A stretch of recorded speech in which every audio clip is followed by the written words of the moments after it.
Merci beaucoup, Raphaël, pour cette séquence, cette organisation.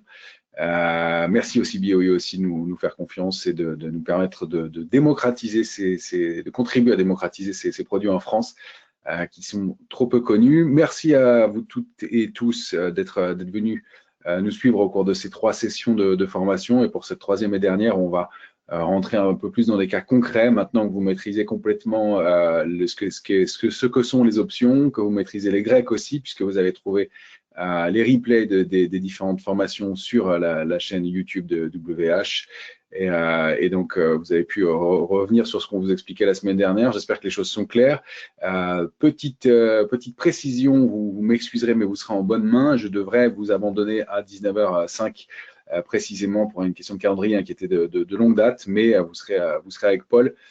Donc, c'est Paul qui répondra à toutes vos questions et en détail. Et donc, je vous salue par avance et je m'éclipserai rapidement pour ne pas couper le rythme de cette présentation. Donc, encore une fois, grand merci d'avoir organisé ça. Merci à ceux qui sont présents et bravo de vous former sur ces marchés. On va entrer dans une séquence qui est plus pratique et qui va permettre de comprendre un peu mieux de façon concrète quel est l'intérêt et tout ce qu'on peut en faire une fois encore avec les options. Je vous rappelle donc nos profils rapidement, hein, Paul et moi, nous sommes associés pour former l'atelier des options il y a 1 an de ça.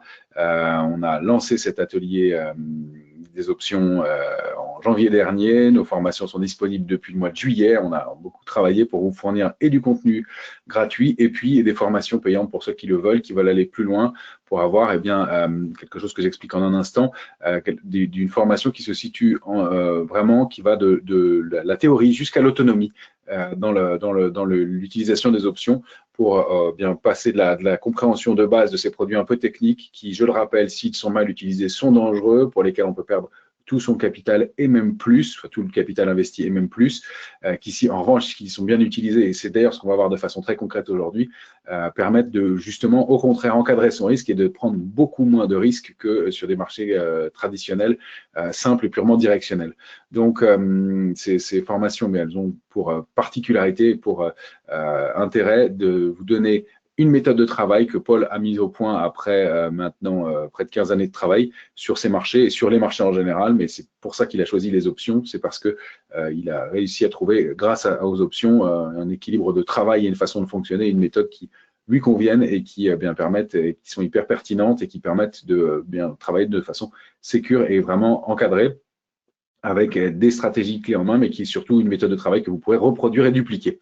Voilà, c'est dit. Pendant ce temps-là, je vois que Paul vous a affiché le disclaimer. Encore une fois, les options, c'est dangereux si on les utilise mal. C'est moins dangereux si on les utilise bien. Il y a bien sûr toujours des ratios risque-rendement à mettre en place.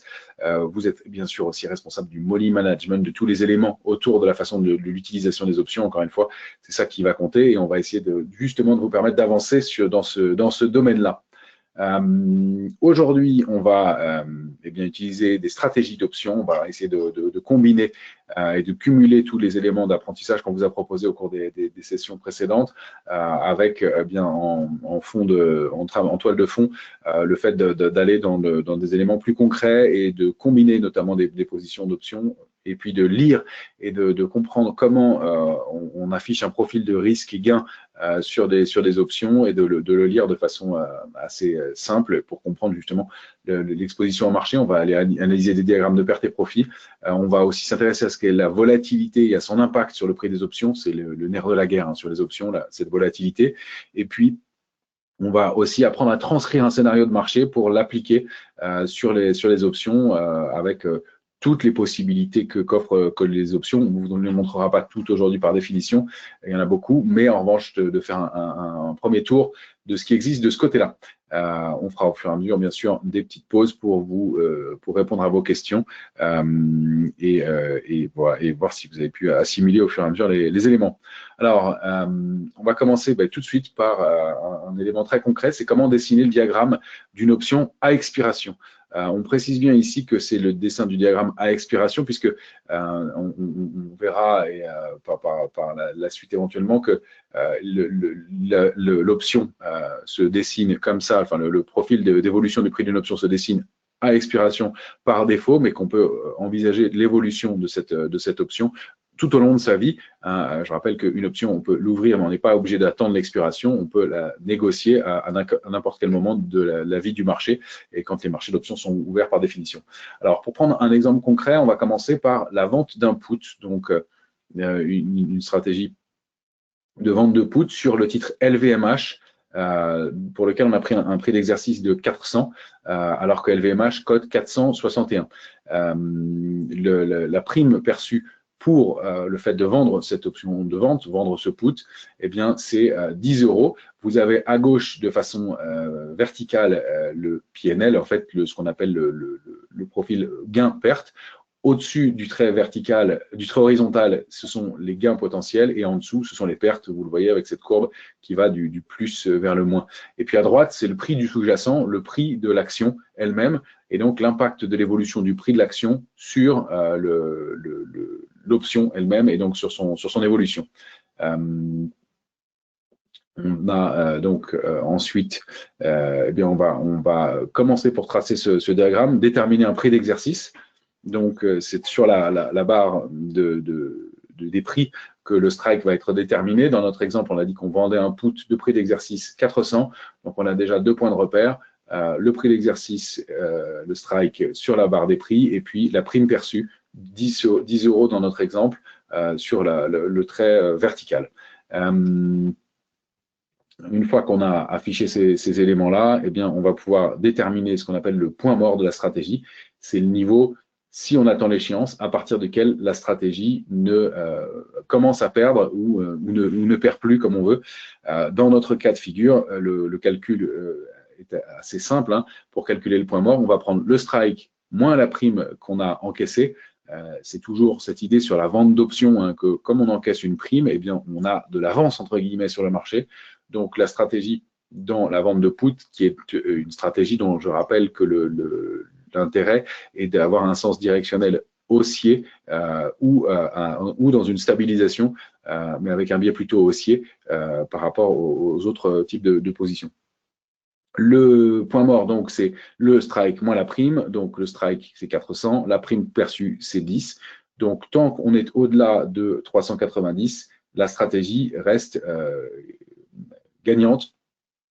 Et c'est à l'échéance en tout cas, et c'est tant qu'on est au-delà de ce niveau de 390 que la stratégie reste gagnante.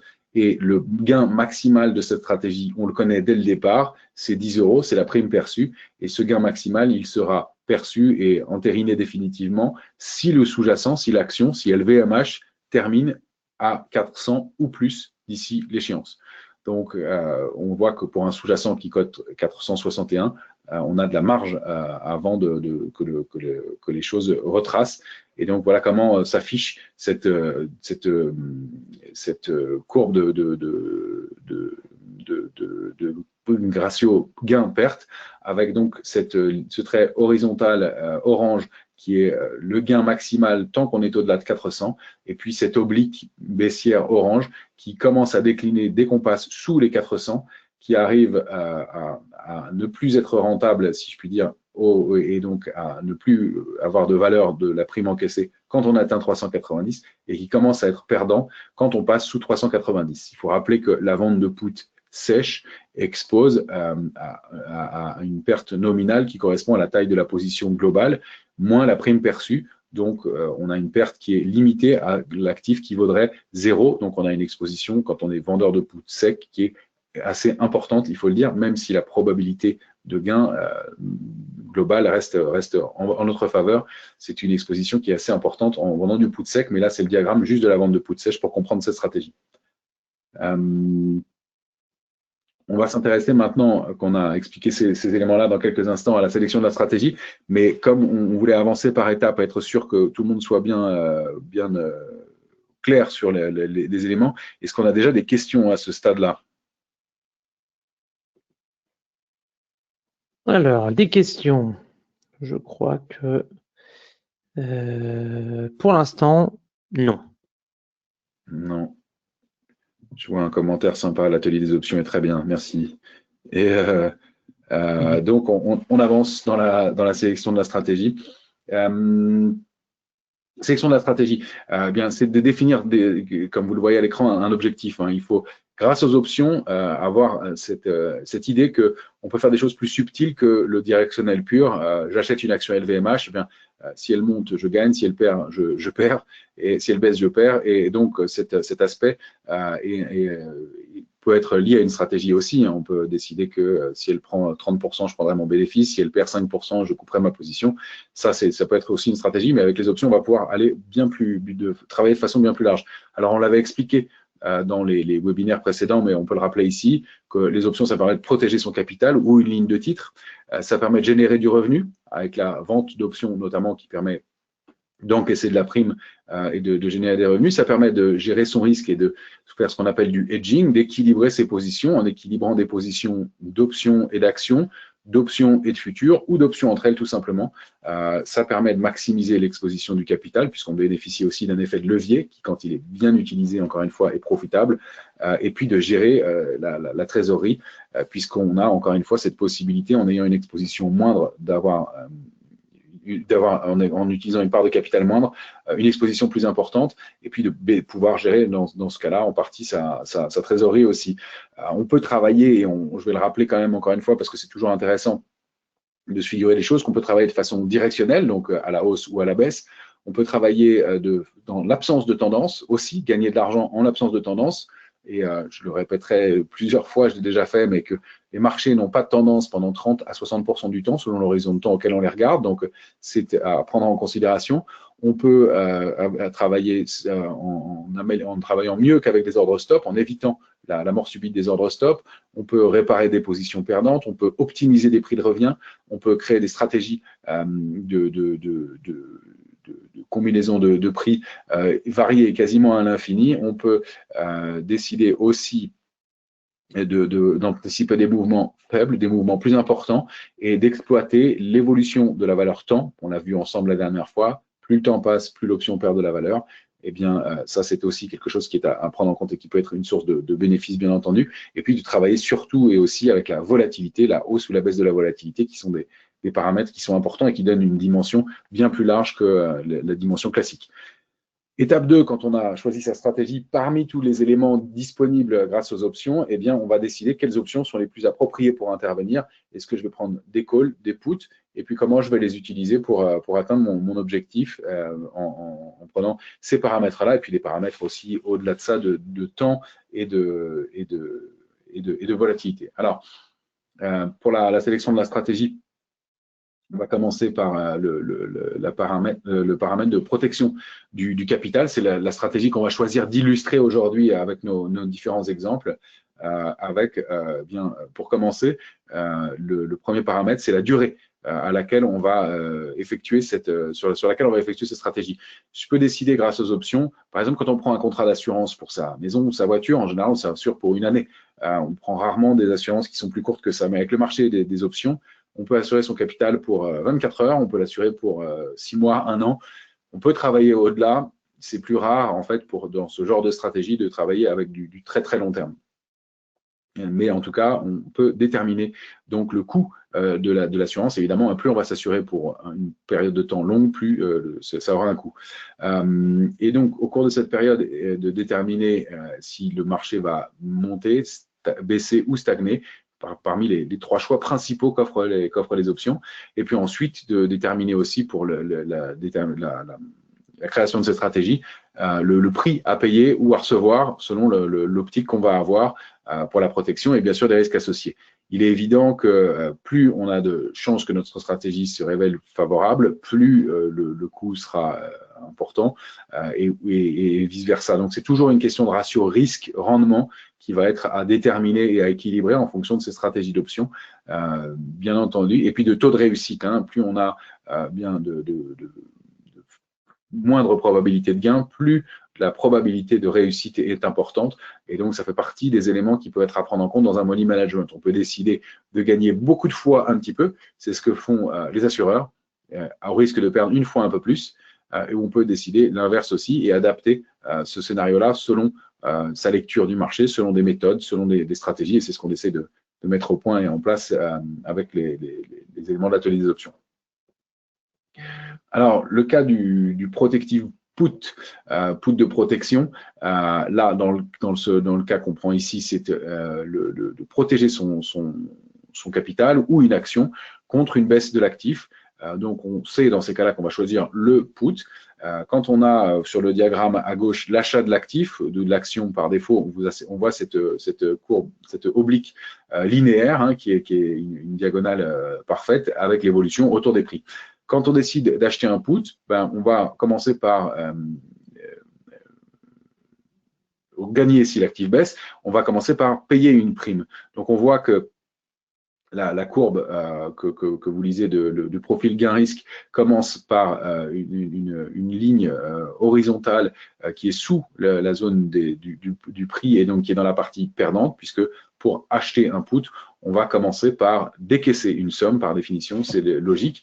Et vous voyez qu'au fur et à mesure que par rapport au strike, le prix va baisser, eh bien, le prix de l'option va augmenter. Encore une fois, ça c'est le profil de l'option à expiration, à échéance. Si on achète une option aujourd'hui et que le sous-jacent baisse, dans l'exemple de LVMH qu'on avait pris, bon, c'était une vente de put, mais si on prend un prix d'exercice plus bas, si le sous-jacent se met à baisser, l'option va prendre de la valeur au cours de sa vie. Donc, on n'est pas obligé de passer sous le strike pour que la stratégie soit gagnante. Il faut bien l'avoir en tête, puisque cette représentation graphique à l'échéance laisse entendre que le gain n'aura lieu que si on est sous le strike. Ça, c'est le cas à l'échéance, mais durant la vie de l'option, le gain peut aussi avoir lieu le reste du temps. Alors après, quand on a acheté l'action et acheté un put, on a en fait, en termes de représentation, ce qu'on appelle ça revient exactement à avoir acheté un call, à avoir acheté une option d'achat. En termes d'exposition sur le marché, c'est donc un call synthétique qu'on a fait ici en étant acheteur de l'action d'un côté et puis d'avoir acheté un put en face.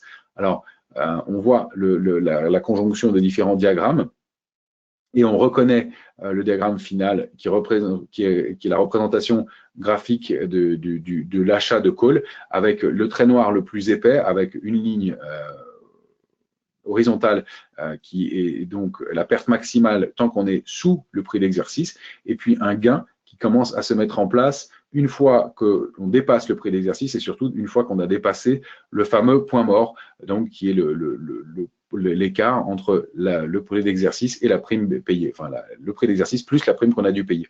Donc dès qu'on déborde ce point mort, on commence à gagner. C'est exactement le principe de l'achat de call et c'est ce qu'on reproduit avec cette stratégie synthétique. Alors est-ce que peut-être, Paul, tu avais un commentaire par rapport à ça? Pas spécialement. Ok. Non, pas particulièrement, c'est bien expliqué. Maintenant, on va passer à une autre stratégie qui est extrêmement connue des négociateurs d'options, qui s'appelle le covered call. Covered call, c'est le principe d'avoir l'actif, donc même toujours le même principe d'être acheteur d'une action, et en face d'aller vendre un call. Qui est une stratégie qui est extrêmement intéressante et une des plus connues. Elle permet d'avoir un gros avantage, c'est que elle a une exposition qui est complètement limitée. Si on achetait l'action seule, on a une exposition directionnelle globale, mais avec la vente de call, on a cette exposition toujours en cas de forte baisse, mais on a en plus collecté une prime qui permet d'améliorer sa position et de gagner a priori de l'argent pendant que le marché ne bouge pas ou a un biais très très légèrement haussier ou un biais très légèrement baissier aussi. Donc c'est une stratégie qui va être valable en cas de stabilité de marché. Vous connaissez sûrement vous êtes retrouvé devant ce dilemme de dire j'ai acheté très bien des actions, mais je suis un peu embêté parce que cette action a bien progressé. Et je pense qu'elle va peut-être stagner, voire rebaisser un peu. Je n'ai pas envie de la vendre, mais en même temps, je sais que je m'expose à une période de moindre intérêt de la conserver. Et puis, je voudrais quand même la garder pour percevoir mes dividendes, etc. Donc, je peux vendre ça, face à ça, un call. Alors, quand je vends un call, je renonce à une forte hausse de l'action en question. Ça, c'est la limite de cette stratégie-là. Si l'action montait trop fort, je risquerais d'être assigné et de devoir livrer mes actions. Mais l'intérêt, c'est que je vais pouvoir vendre aussi mes actions à un prix plus important. Avec ce profil de gain-risque, on va avoir créé, en ayant acheté l'action et vendu un call, fait la même stratégie, en réalité que la vente d'un put sec, avec, vous reconnaissez à l'écran, le gain limité et évidemment la perte importante en cas de forte baisse. Donc, on a créé dans cette séquence-là la vente d'un put synthétique et donc cette possibilité de bénéficier de la stabilité du sous-jacent, voire d'une hausse modérée et en tout cas d'être exposé de façon assez importante en cas de forte baisse, comme on le serait avec une action traditionnelle, avec, vous voyez, ce petit point noir qui est le point mort à gauche du strike qui indique eh bien, que la marge complémentaire que j'ai grâce à ce type de stratégie, la vente de put m'ayant donné de la prime, c'est ce qu'on a vu quelques secondes auparavant. Là, je fais juste un petit aparté pour préciser une chose. Donc, comme on vient de le voir, hein, le covered call, c'est le synthétique, la vente de put. Et une petite anecdote amusante, c'est qu'un jour, je discutais avec quelqu'un, il me dit ah non, je vends jamais des puts, c'est beaucoup trop risqué. Malheureux, tu te rends pas compte, vendre des puts, tu risques énormément. Je fais des covered calls. Donc ça m'a bien fait rigoler parce que voilà, il fait des covered calls, mais en réalité, c'est exactement la même chose qu'une vente de puts, c'est le même profil de risque. Donc si vous êtes un vendeur de call sur des actions, bah, finalement vous pouvez aussi vendre des puts sur vos actions, ça sera exactement le même profil. Encore une fois, le risque est exactement le même qu'une baisse de l'action, c'est là où est votre risque, c'est la baisse de l'action. Donc voilà, n'ayez pas peur de la vente de put. C'est même plus rentable, on va dire, que le covered call, puisqu'il y a besoin de moins de marge, puisqu'on n'a pas besoin d'acheter les actions. Donc le broker vous prendra une marge qui va être plus faible que si vous achetiez les actions. Donc en réalité, la vente de put est même plus intéressante que le covered call. Voilà, c'était juste pour faire un peu. Excellent, voilà, c'est toujours une question de money management. Quand on vend un put, il faut être conscient, et ça on le rappelle toujours, de l'exposition qu'on a en nominal en fait sur le marché. De dire j'ai acheté 100 actions et j'ai vendu un call en face, on a une conscience du risque qu'on prend. Alors que quand on vend un put, ben, on a une prime qu'on a encaissée, mais il faut bien transformer en nominal cette exposition sur le marché. Donc si je vends un put fois la quotité, fois le prix d'exercice, et donc je connais mon exposition réelle sur le marché, sachant que mon risque maximal, c'est que le sous-jacent vaille 0. Donc, encore une fois, effectivement, le risque est équivalent. C'est juste une question de prise de conscience de la position globale. Alors, on arrive là à un petit schéma qui indique la notion de parité put-call. Le prix du call, théoriquement, correspond à cette formule que vous avez à l'écran. C'est-à-dire que le prix du call correspond à la parité plus le portage et plus le prix du put, on arriverait à la valeur du call. Alors, la parité, c'est ce qu'on appelle la valeur intrinsèque, en fait. C'est la différence, c'est l'écart entre le prix du sous-jacent moins le prix d'exercice, moins le strike. Donc, ça, c'est cette notion de parité. On va ajouter à ça le portage. Le portage, c'est les taux d'intérêt moins les dividendes. C'est les deux paramètres qui vont être à ajouter à cette stratégie-là. Et normalement, en ajoutant le prix du put, on retrouverait la valeur du call. Donc, c'est juste cette formule théorique sur laquelle on doit retomber, qui permet de comprendre cette notion de parité put-call. Et ce qui explique qu'on peut faire des stratégies qui sont synthétiques, puisqu'on a justement cette fameuse notion de parité put-call. Donc, si on fait un covered call, c'est égal à la vente d'un put. Et cette formule fait partie des explications pour justifier qu'on ait des stratégies sur options qui sont identiques, même si on n'utilise pas tout à fait le même type, puisqu'on est un coup sur un call, un coup sur un put, un coup avec des actions, un coup sans actions. Mais voilà, c'est cette formule qui explique qu'on a des stratégies qui sont identiques. Excellent. Alors, on s'est dit qu'à ce stade, vous auriez peut-être des questions.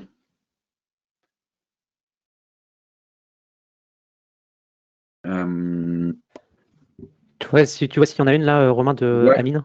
Oui, je ne comprends pas. Alors, j'ai vu, je ne comprends pas par rapport à l'exemple que vous avez choisi pour se protéger d'une baisse.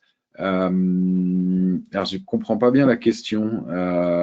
C'est-à-dire qu'on avait parlé d'une vente de put au départ.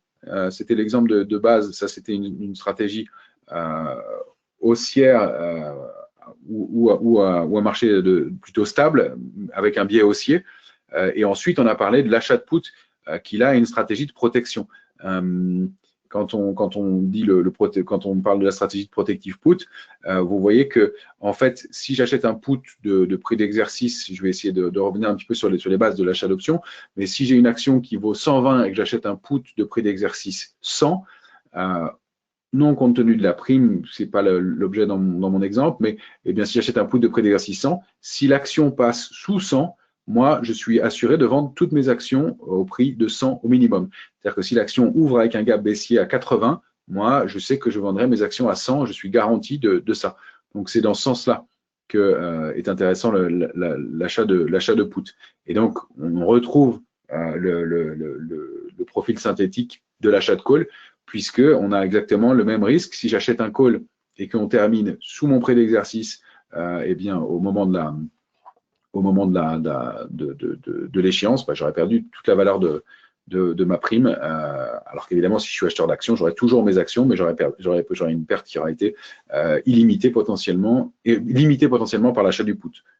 Je ne sais pas si je réponds bien à la question, parce que j'avoue que j'ai un petit doute quant au terme de la question, et si c'était bien la différence. Alors, on me dit, on prend un covered call pour se protéger d'une baisse, alors que la perte est illimitée. Non, on ne prend pas un covered call pour se protéger d'une baisse. On achète un put pour se protéger d'une baisse, pour s'assurer qu'on vendra ses actions à un prix fixe. Le covered call, il n'est pas là pour se protéger d'une baisse, il est pour, comme son nom l'indique, couvrir une position, encaisser de la prime. C'est vrai que non, finalement, le nom n'est pas très bien choisi. Pour encaisser de la prime sur une ligne de titre qu'on a. Donc, on anticipe avec la vente de call face à une ligne de titre une stabilité du sous-jacent. On peut supporter une petite hausse, comme vous le voyez sur le diagramme, puisqu'on a encaissé de la prime. Donc, ça nous permet de nous laisser de la marge par rapport à cette prime encaissée. Mais on va anticiper plutôt une stabilité du sous-jacent. Si on attendait une forte baisse du sous-jacent, on vendrait soit ses actions, soit on se protégerait avec un achat de put, mais on ne prendrait pas une position de vente de call. La vente de call, elle implique qu'on ne s'attend pas à un gros mouvement haussier complémentaire. On peut supporter un mouvement un peu complémentaire. On est prêt à vendre ses actions à un prix qu'on va fixer à l'avance. Donc, on se dit que si ça monte, on pourra, si on est assigné et qu'on termine au-delà du prix d'exercice, on sera obligé de vendre ses actions, de les livrer, mais au moins on a une marge complémentaire, c'est-à-dire que, je tiens un exemple abstrait, mais concret, mais avec des chiffres qui sont pas réels. Si j'ai une action qui vaut 100 et que je touche 2 euros de prime, bien, je vais pouvoir m'assurer de les vendre à 102 si on dépasse le prix d'exercice de 100 et si je suis assigné à l'échéance. Donc, je vais vendre mes actions un petit peu plus cher grâce à ça. Si en revanche l'action monte à 110, bien, je renonce au gain entre 102 et 110. Et si en revanche l'action baisse beaucoup, je n'ai gagné que 2 de prime et je suis exposé à la baisse sur ma ligne d'action. J'espère que je suis un petit peu plus clair avec ça. Et je vois qu'Amine me dit « Ok, merci ». Donc manifestement, c'est plus clair. Et je ne vois pas d'autres questions pour l'instant. Et donc, on va pouvoir passer à ce qu'est la volatilité, ce qui crée la valeur de l'option. Et on va voir. En gros, le schéma choisi par le CBOE est assez parlant. Il prend l'image d'un iceberg pour indiquer comment est déterminé le prix de l'option. Alors, on l'avait évoqué ensemble déjà précédemment, c'est le prix du sous-jacent, le prix du strike, le prix d'exercice, le temps restant à courir, le taux d'intérêt sans risque, et puis les dividendes qui vont être intégrés pour déterminer le prix de l'option. Et la partie immergée de l'iceberg, le nerf de la guerre, la partie complexe de la détermination du prix d'une option, c'est la volatilité. Je rappelle que cette volatilité, il y en a 2 types. La volatilité, c'est la mesure de la vitesse du prix d'un actif financier. Si on prend la volatilité, ce qu'on appelle historique ou réalisée, on va aller regarder dans le passé quelle est la propension de l'actif à fluctuer dans une certaine plage. On sait que Air Liquide est moins volatile que LVMH, par exemple. Donc ça, c'est la volatilité historique. Et puis, il y a la volatilité implicite, qui est la mesure du mouvement anticipé par les opérateurs. Ça, c'est ce qu'on appelle c'est aussi ce qu'on appelle la mesure du stress ou de l'inquiétude des opérateurs. C'est l'amplitude dans laquelle on anticipe que un sous-jacent va se déplacer au cours d'une période. Et je rappelle que cette volatilité, elle est issue du prix des options. C'est-à-dire que c'est en prenant et en regardant les prix des options qu'on va pouvoir déterminer cette volatilité. Donc, c'est un élément qui est mesurable par le prix des options et qui est très difficile à déterminer puisqu'il est mobile en permanence et que c'est lui qui va déterminer le prix final de l'option. En clair, si vous vous demandez d'assurer votre maison, donc d'acheter un put alors que tout va bien et que vous êtes dans une région tranquille, vous allez avoir une prime d'assurance qui va être à un prix raisonnable. Si vous êtes dans une région dans laquelle il y a des séismes fréquents, bien la prime va être importante. Donc en gros, si le risque est plus important, si la volatilité est plus importante, la possibilité d'un accident plus importante, eh bien la volatilité va augmenter et donc par définition, le prix de l'option aussi va évoluer en fonction de ça. Si en revanche, bien, la zone sismique devient moins dangereuse, eh bien le prix de la volatilité va diminuer.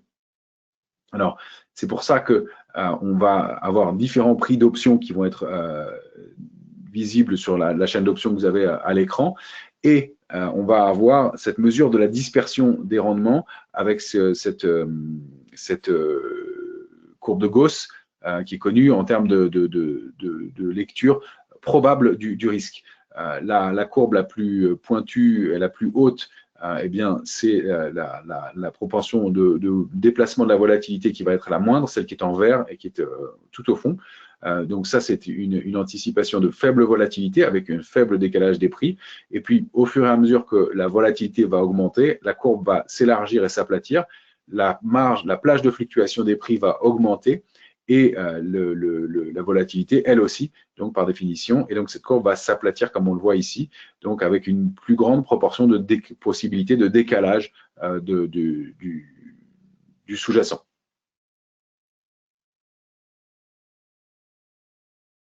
Ouais, c'est ça. Donc, quand on est à ce niveau-là, c'est qu'on a une faible volatilité. Tout à l'heure, tu prenais l'exemple d'Air Liquide. Air Liquide, grosso modo, les cours fluctuent dans une zone de prix qui est assez étroite et LVMH est un peu plus volatile. Donc, on a une zone de prix un peu plus large. Et puis après, si on prend, je sais pas, Tesla, par exemple, Tesla, c'est la courbe d'en bas où vraiment on a une fluctuation des prix qui est vraiment beaucoup plus importante. Voilà, on va plus vouloir protéger une ligne d'action Tesla que de protéger une ligne d'action Air Liquide a priori, et ça va moins avoir d'impact sur la volatilité. Enfin, la volatilité sera moindre sur celle-ci. Alors, est-ce qu'on a des questions ici? Manifestement, c'est clair. On est déjà arrivé à un stade assez avancé sur les options, donc j'imagine que vous étiez sensibilisé à cette notion de volatilité. On va pouvoir passer à la suite, qui sont les spreads et les combinaisons de positions d'options. Le spread, j'ai envie presque de dire, c'est la base. Je ne sais pas ce que tu en penses, Paul, mais des positions d'options, c'est quand même le grand intérêt des options, c'est de pouvoir combiner des positions d'options entre elles avec ce qu'on appelle deux pattes ou deux jambes. Les options, quand on traite des stratégies d'options, on peut les traiter en directionnel pur ou avec une seule jambe, mais vous l'avez vu, les profils de risque sont importants. Ça peut s'utiliser individuellement, mais c'est très très intéressant de pouvoir les combiner entre elles. Donc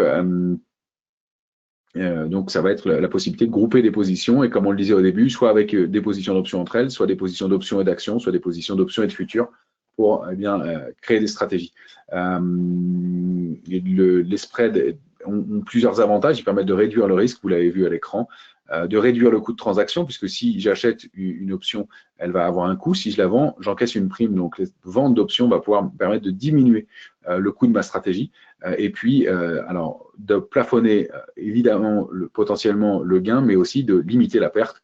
Donc, de connaître mon exposition maximale. Encore une fois, si vous achetez une action à 100 et que vous mettez un stop à 90 et qu'elle ouvre à 80, vous allez être exécuté à 80. Donc, vous allez être exécuté sous votre prix de perte max que vous auriez souhaité. Avec une option, si vous achetez un put de prix d'exercice 90, si l'action ouvre à 60, vous êtes sûr de vendre à 90, pas moins. Donc, il y a cette sécurité absolue avec les options. Encore une fois, je fais toujours le pendant. C'est très risqué si on utilise mal les options, mais si on sait bien les utiliser, c'est bien moins risqué qu'une position directionnelle sèche pure. Vous voyez ici les différents profils de risque-rendement, call spread, put spread, et donc avec la façon de les travailler, et donc on va les regarder un peu en détail sur les différents spreads, comment on peut les combiner ensemble. Ouais, tout à fait, Romain l'a très bien dit, hein. Donc les spreads, c'est la base, et en fait, si vous maîtrisez, il y a 4 types de spreads. vous avez donc les put spread et les call spread, et vous pouvez les acheter ou les vendre. Donc vous avez les put debit spread, les put credit spread, call debit spread, call credit spread. Donc ça fait 4 spreads différents. Et si vous maîtrisez et comprenez ce concept de spread, vous savez après tout faire avec les options, puisque tout le reste n'est qu'une combinaison de ces spreads entre eux. Donc, on va parler du premier type de spread. Là, c'est une stratégie où on anticipe la hausse du sous-jacent. On va combiner deux options entre elles. On va acheter un call de prix d'exercice qui va être plus bas.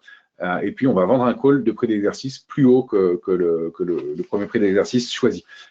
Vous avez la représentation graphique toujours de l'achat de call à gauche avec cette oblique, enfin cette horizontale verte au départ qui est la prime payée, donc la perte maximale de ma stratégie, et le gain potentiel avec le point mort quand on atteint quand on commence à rejoindre la courbe de prix, et cette hausse qui peut être donc liée à la hausse du sous-jacent.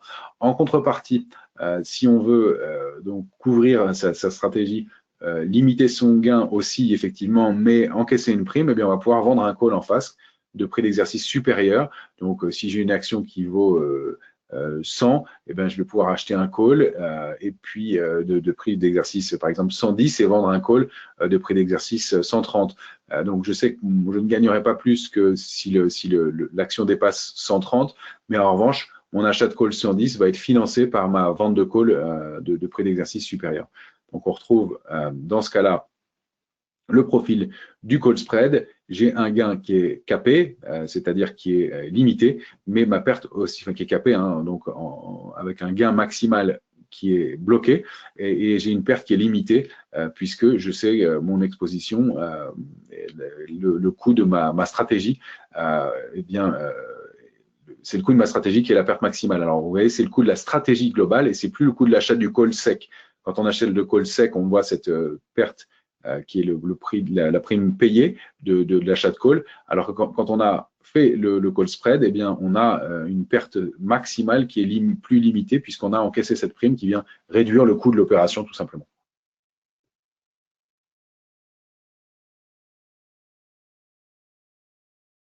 Après, on a les différents profils de spread. J'ai un décalage avec toi.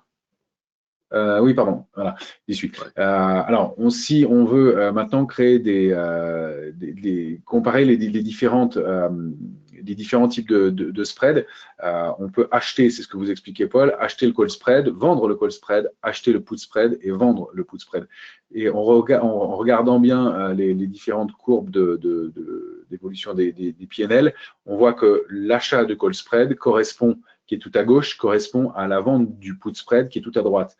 On a la même exposition en termes de risque-rendement. Et donc, toujours, si on prend le même sous-jacent, la même expiration, deux strikes différents par définition, puisqu'il faut réaliser un spread, réaliser un écart, et en utilisant des options de la même quantité, la même quantité d'options. Donc, ratio de 1 pour 1, ça signifie que j'achète un call, je vends un call. Parce qu'après, on pourrait combiner des positions d'options en n'utilisant pas la même quantité d'options à l'achat ou à la vente. C'est encore d'autres types de stratégies. Mais là, dans notre exemple, et pour le call spread de base, c'est bien 1 pour 1. Donc, l'achat de call spread, encore une fois, un biais plutôt haussier avec une perte limitée, etc. Et vous avez retrouvé les profils. Quand je vends le call spread, en revanche, bien, j'ai un profil avec une anticipation à stagnation ou plutôt légèrement baissière. Et puis, quand j'achète le put spread, bien, même profil de risque-rendement, je retombe sur mes pieds en prenant des sous-jacents qui sont évidemment les mêmes par définition, mêmes expirations, et en reproduisant le même schéma, mais dans le sens de la vente ou de l'achat. Il y a des stratégies qui sont dites, comme vous le disiez Paul, créditrices ou débitrices. Ça va dépendre de son profil, encore une fois, pour réaliser ces opérations.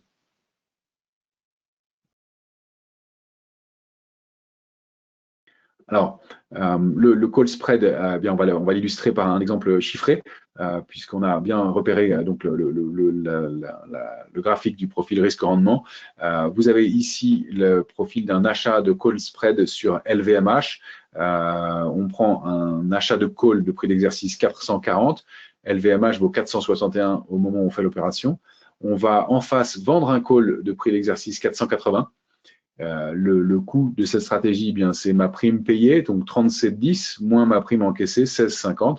L'achat de call coûte 37,10. La vente de call me permet d'encaisser 16,50. Ça va limiter le coût de ma stratégie à 20,60 dans ce cas-là. On peut donc bien, on trouve le même profil risque-rendement et donc l'exposition. Et on voit bien, encore une fois, que le fait de financer une partie de sa stratégie par la vente de call limite le coût de cette stratégie et me permet de conserver quand même une exposition directionnelle assez intéressante. Elle sera limitée au strike vendu à la hausse, c'est-à-dire à 480. Au-delà de 480, je ne gagnerai pas plus. Et puis, en dessous de 440, ben, ma perte sera limitée aussi.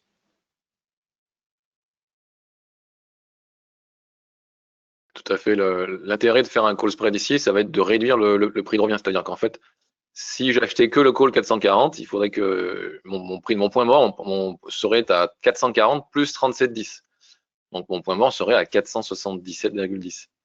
Le fait de faire un call spread, comme mon coût de 20,60, eh ben 20,60 plus 440, ça fait 460,60 et donc mon point mort, il est plus bas.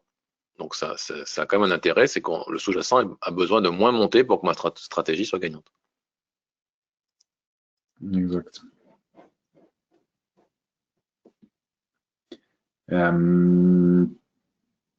Et puis on a ensuite bien alors la vente de put spread. Bon, c'était pour montrer la stratégie qui est opposée, oui, dans le profil opposé. Et ensuite, on passe au schéma suivant. J'ai un petit décalage aussi. Donc là, c'est call spread. Voilà. Donc là, c'est l'achat d'un put spread sur LVMH. Je vais, dans cette stratégie-là, acheter le put de prix d'exercice 440 et vendre le put de prix d'exercice 480. De la même façon, j'encaisse cette fois-ci 33,40 et je décaisse 14. Donc, ma stratégie va être créditrice cette fois-ci, dans le sens inverse, avec un écart qui est, alors oui, qui n'est pas le bon écart que vous lisez à l'écran, mais par définition, 33,40 moins 14, donc je obtiendrai 19. En 20,60, non? 19,40, non? 33,40 moins 14, 19,40. On a un petit décalage dans les prix en haut, ouais. En fait, il faut bien lire que, en fait, dans la stratégie que vous avez à l'écran, c'est bien l'achat, la vente du put spread. Donc, on vend le put 480 et on achète le put 440. Donc, cette stratégie, elle est à l'inverse de la stratégie précédente qui était débitrice, elle est créditrice. Donc, le profil et le fait que là, j'ai une prime qui va être encaissée et donc je connais mon gain maximal dès le départ aussi et je commence par avoir encaissé cette prime-là. Donc, il faut comprendre aussi cet intérêt selon les stratégies d'options qu'on va choisir.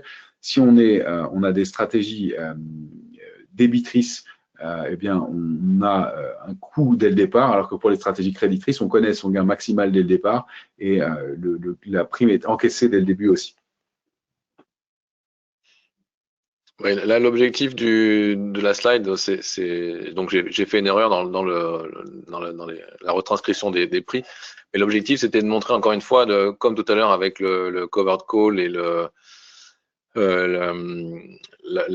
vente de put ou le protective put avec l'achat de call, en fait, c'est montrer qu'on a une symétrie des prix. C'est-à-dire que si vous achetez le call spread de 440-480, ou si vous vendez le put spread 480-440, vous devriez avoir les mêmes prix. Voilà, c'est pour montrer qu'il y a une symétrie au niveau des prix sur les stratégies, et, toujours par rapport à la parité put-call. Voilà, quelle que soit l'exposition, on retombe sur ses pieds, autant pour moi. Et donc, pour conclure cette séquence sur les différents spreads, on peut créer des stratégies à l'infini avec les options. Là, vous avez un exemple de stratégies qui sont créées avec des représentations graphiques de stratégies qui sont créées avec deux options. Vous avez l'achat de straddle. L'achat de straddle, c'est d'acheter deux prix d'exercice, deux options de prix d'exercice équivalents, acheter un call et un put. Et donc, pour prendre une exposition dans laquelle on attend un mouvement violent, mais dont on ne connaît pas le sens. Donc, ça, c'est le long straddle. Le short straddle, c'est l'opposé. On va vendre deux options, vendre un call et vendre un put de même prix d'exercice, dont le but final va être d'attendre une stabilisation du sous-jacent, donc d'anticiper une stabilisation du sous-jacent et d'encaisser les primes, et donc de voir les options vendues perdre de la valeur à chaque jour, que la volatilité et le temps baissent. On a le long strangle, short strangle, et puis les différentes stratégies que vous avez en dessous, long ratio call spread, long ratio put spread, et puis ce que le CBOE a appelé le split strike synthétique, qui est un autre type de stratégie. Et vous voyez que vous avez des profils de risque-rendement qui sont à adapter en fonction de votre profil. Ça, c'est extrêmement intéressant d'utiliser des pricers d'options pour vous représenter visuellement quel est votre profil risque-rendement avant de prendre vos différentes stratégies.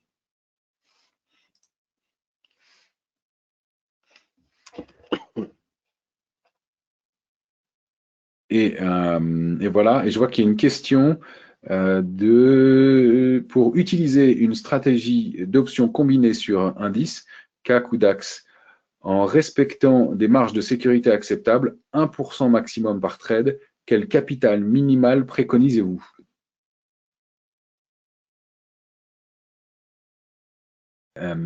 Alors, si la personne, mon micro est branché, ouais. Si la personne souhaite prendre un risque que de 1% de son capital, si c'est ce que j'ai bien compris. Elle peut perdre 1% par trade maximum, par exemple. Voilà, donc, si la personne a 10 000 euros de capital, 1%, ça fait 100 euros. Donc, dans ce cas-là, il faudra qu'elle choisisse des strikes, un écart entre les strikes qui correspond à 100 euros. Donc, sachant que les options sur le CAC 40, c'est 10 points, il faudra choisir un écart entre les strikes de 10 points. Alors, approximativement, parce qu'après, on peut toucher un crédit ou payer un débit. Donc, mais la base, ça va être 10 points. Après, on peut écarter, mettons, à 15 ou 20 points, en fonction des crédits et débits qu'on va toucher ou payer. Mais c'est comme ça qu'on fait le calcul. On prend la somme du capital, on multiplie par le pourcentage, et ensuite, on va chercher à obtenir au niveau des strikes des options, la différence entre les strikes des options, et cet écart qu'on a calculé, ce pourcentage qu'on a calculé. Je peux montrer éventuellement sur. Là, je vais passer sur la plateforme peut-être. Ouais, par exemple, tu peux faire ça. Donc là, par exemple, donc là, on retrouve LVMH. Là, on est sur les options donc du CEDEX, du CBOE. Si je veux donc partir sur voir un petit peu combien me coûte le trade, par exemple, je vais donc si on est haussier sur LVMH, donc dans la plateforme TWS d'Interactive Broker, il faut aller dans un module qui s'appelle Option Trader et vous cliquez sur Stratégie Builder. À partir du moment où vous êtes sur Stratégie Builder, vous pouvez créer vos propres stratégies. Donc là, je vais sélectionner par exemple 520 et 540. Voilà, donc là, la plateforme reconnaît d'elle-même que c'est un bull call spread. Et là, on voit que ça va me coûter autour de 8,50. Donc 8,50 fois le multiplicateur qui est ici, ça fait 100. Donc 100 fois 8,50, ça fait 850. Donc typiquement, dans le cas de la personne qui voulait dépenser que 100 euros, si elle a un capital de 10 000, bon voilà, on est largement trop. Donc il faudra soit changer de sous-jacent, soit revoir le risque, éventuellement peut-être réduire un petit peu, prendre d'autres strikes. Là, si je prends celle-là, par exemple, on va voir que là, je vais réduire fortement. Alors par contre, le marché est fermé, il a du mal à faire le calcul. Je vais essayer autrement. Est-ce que là, il le calcule mieux? Non, il ne le calcule pas mieux. Bon, alors, je vais prendre un marché qui est ouvert, ça sera mieux pour pouvoir comprendre. Je vais prendre Nvidia. Je vais prendre l'expiration classique d'octobre. Voilà, donc si je refais la même chose, voilà, vous voyez, on arrive sur des prix, des écarts de prix qui sont plus faibles, parce que déjà l'action est plus petite. Hein, donc entre une action à 500 € et une action à 180, on a un choix de strike qui est un peu plus important sur une petite action. Donc là, j'ai choisi d'acheter le call 180 et de vendre le call 182,50. Donc ça fait bien un bull call spread, c'est toujours la même stratégie, sauf que les strikes sont différents, la valeur est différente. Et du coup, là, je paye que 117. Donc si j'arrondis, on va dire 120 par exemple. Donc 120, enfin 1,20 fois 100, ça fait 120. Donc là, grâce à cette stratégie, j'ai pu réduire fortement le coût de la stratégie. Et donc, je vais risquer 120, ce qui se rapproche beaucoup plus de 1% du capital sur un capital à 10 000. Alors, il est évident que plus vous avez de capital, plus vous pouvez faire de trades qui sont, si vous restez toujours sur 1%, si vous avez un capital de 100 000, et bien entendu, vous pouvez faire, au lieu de prendre un risque de 120, vous allez pouvoir prendre un risque de 1000. Donc, dans ce cas-là, vous pouvez prendre 8 lots et vous allez vous rapprocher de 8 ou 9 lots et vous allez vous rapprocher de 1000 $.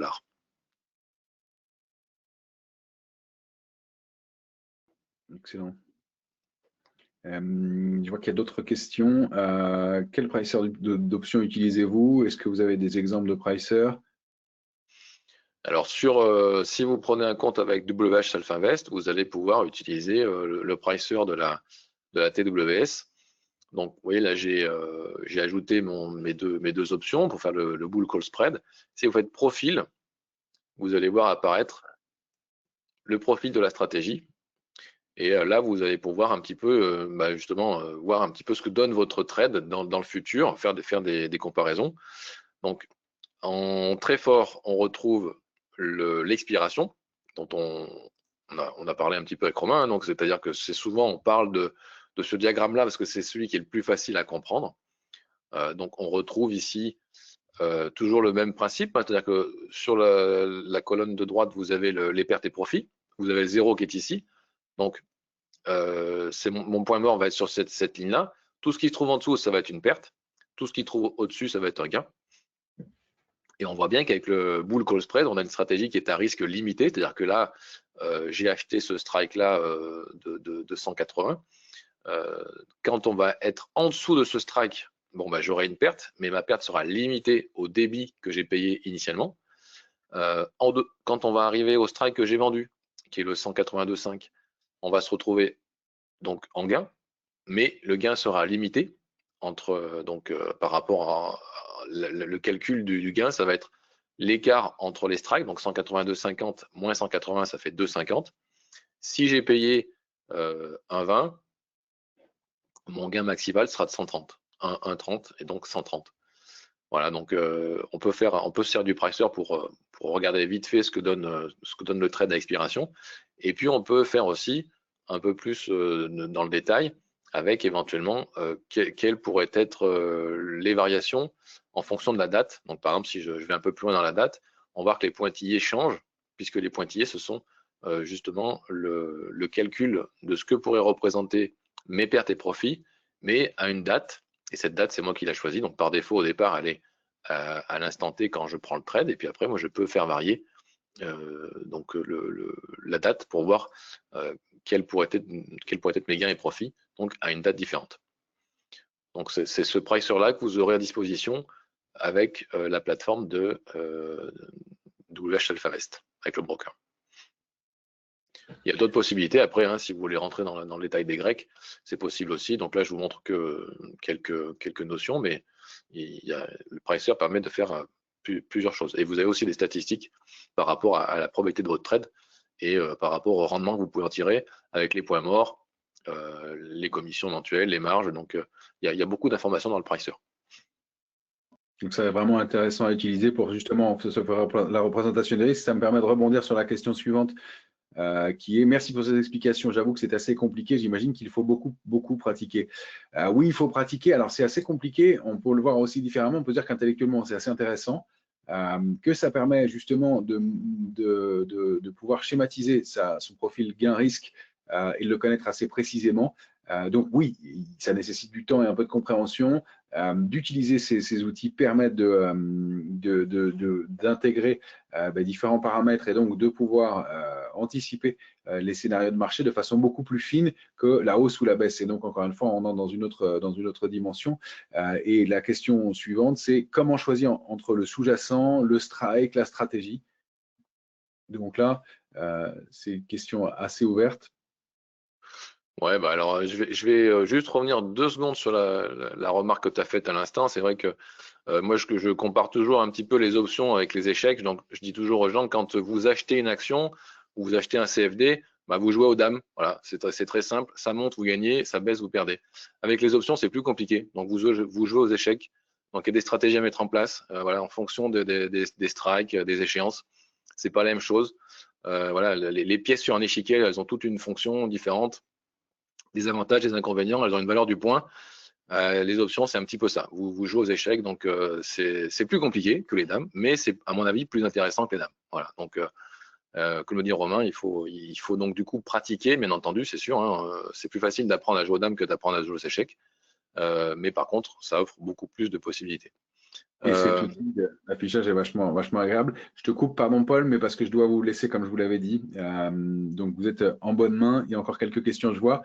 Merci à toutes et à tous d'être venus et d'être restés aussi nombreux pour ces éléments.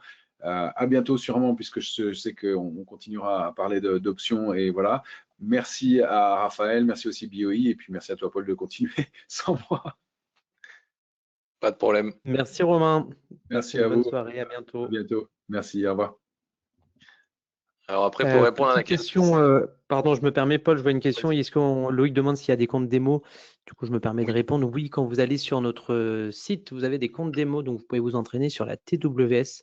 Je vais vous envoyer le lien pour créer votre compte de démo maintenant. Voilà, je te laisse continuer, Paul. Oui, tout à fait. Bah, tu as raison de le préciser. Il faut trader en démo, il faut s'entraîner en démo. Alors d'abord, pour 2 raisons. La première, c'est qu'il faut apprendre à manipuler la plateforme, parce que j'ai vu beaucoup de gens faire des erreurs sachant pratiquer les options ou croyant le savoir, mais en tout cas voulant passer après en réel directement sans pratiquer en démo. Et déjà, la plateforme est un petit peu compliquée, donc il faut la maîtriser, ça évite de faire des erreurs. Et puis, effectivement, il faut s'entraîner en démo pour tester des stratégies, voir si nos anticipations sont les bonnes, et surtout la façon. Donc ça répond à la question qu'on a eue précédemment, c'est quels sont les choix des strikes, des échéances.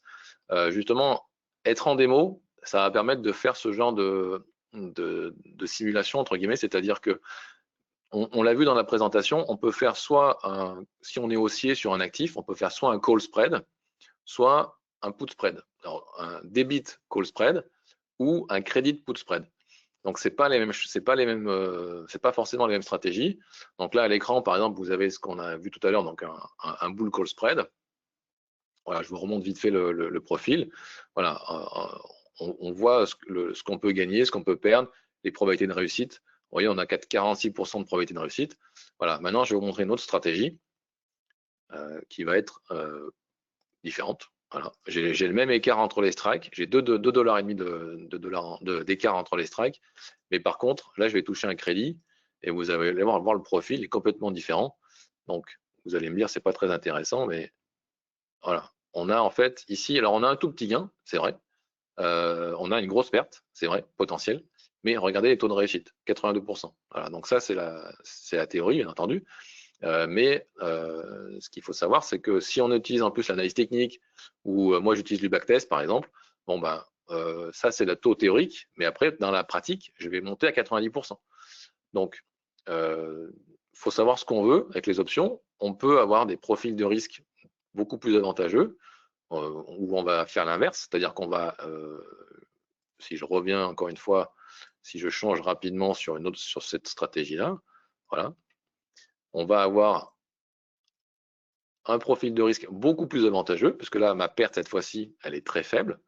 Mon gain est très gros. Et par contre, quand on voit le taux de réussite, 27%. Donc, avec les options, ce que vous pouvez faire, et donc un pricer, vous pouvez justement tâtonner, on va dire, regarder différentes stratégies. Est-ce que finalement, est-ce que je veux faire une stratégie qui a un taux de réussite qui est faible, comme celle-ci, mais par contre, voilà, je peux gagner 3 fois mon risque. Est-ce que c'est ça que je veux faire? Ou alors, au contraire, comme on l'a vu tout à l'heure, avoir un taux de réussite de 80%. Par contre, c'est vrai que mon return, il va être plus faible. Donc, les options, il n'y a pas de miracle. Hein. C'est le rendement est proportionnel au risque. Donc, plus vous allez prendre de risques, c'est le cas de la stratégie que je vous présente ici. Pourquoi je dis que c'est risqué? Parce que, en fait, alors, le risque monétaire est faible, mais par contre, comme le taux de réussite est faible, ben, c'est pour ça que je dis que vous avez du risque, parce qu'en fait, vous avez très peu de chances que ça se produise. Mais si vous êtes quelqu'un qui est très bon en timing et très bon en directionnel, c'est sûr que vous avez intérêt à mettre cette stratégie-là en place, c'est clair, parce que vous avez un taux de réussite faible, mais grâce à votre expérience et grâce à votre technique, vous allez l'améliorer et vous allez faire un gros rendement. Par contre, si vous êtes quelqu'un qui n'est pas très bon en timing, pas très bon en directionnel, qui arrive quand même à savoir si le sous-jacent ne va pas baisser trop fort, là, vous allez mettre en place d'autres stratégies, des stratégies créditrices, parce que justement, ça vous donnera un taux de réussite qui est beaucoup plus fort. Après, en ce qui concerne l'échéance, c'est pareil, c'est en fait, les options, on doit les trader quand on a un avis sur ce qui va se passer, quand on a une anticipation, quand on se fait un scénario sur ce qui va se produire. Donc, vous prenez une action, vous dites, voilà, on l'a vu tout à l'heure sur LVMH, LVMH, je pense que l'action va stagner, voire monter. Bon, bah, si vous pensez qu'elle va stagner, voire monter, c'est sûr qu'il ne faut pas mettre ce genre de stratégie-là en place, puisque si l'action ne monte pas, ça ne marchera pas. On va mettre au contraire une stratégie créditrice où on va se donner la possibilité d'avoir tort. Et c'est ça que les options permettent aussi. En fait, vous pouvez très bien donc établir un scénario qui va être neutre à haussier, mais si l'action ne baisse pas trop, vous allez pouvoir gagner de l'argent. Ce qui n'est pas possible en temps normal si vous achetez une action tout court, il faut que l'action elle monte. Là, encore une fois, il suffit que l'action ne baisse pas pour gagner de l'argent. D'accord? Donc le cours de l'action que j'ai choisi ici est à 179. J'ai décidé de mettre en place un credit put spread en choisissant le strike 170 ici. Si l'action baisse, mais pas suffisamment, et qu'elle s'arrête à 171, 172, elle aura baissé par rapport à aujourd'hui, donc elle aura baissé de 4-5%, mais mon trade sera gagnant. Donc c'est en ça où les options sont vraiment un outil très intéressant. On a le droit d'avoir tort et on a du temps aussi. Parce que là, vous voyez, j'ai 24 jours dans la stratégie que j'ai choisie. J'ai 24 jours pour que mon scénario se réalise. Donc, prenons un exemple où vous achetez Nvidia, mais vous mettez un stop loss de protection à 170. Eh bien, si dans les 24 jours, Nvidia descend, touche les 170, vous allez être sorti de votre trade. Par contre, si l'action remonte, comme vous n'êtes plus dans le trade, vous avez pris une perte, vous voyez le cours qui repart sans vous. Et c'est souvent le cas des traders. Souvent, ils mettent un stop loss. Souvent, stop loss est touché, alors qu'ils avaient raison. Sauf que, voilà, il y a le jeu des stop loss. On ne sait jamais trop où le mettre, à quel endroit, à quel niveau. Et souvent, si on le met trop proche, on se fait taper souvent. Si on le met trop loin, quand on prend une perte, on prend une grosse perte. Donc, on ne sait jamais trop où le placer. Là, avec les options, ce trade-là, voilà, ça fait comme un stop loss à 170, sauf qu'on a 24 jours pour que ce stop loss, en fait, il agisse. On n'est pas coincé avec ce stop loss. C'est pas un stop loss en dur. Donc, si l'action descend à 170 sur une mauvaise nouvelle, mais que 3-4 jours après, on est reparti, vous êtes encore dans le trade. Vous avez encore la possibilité de gagner de l'argent.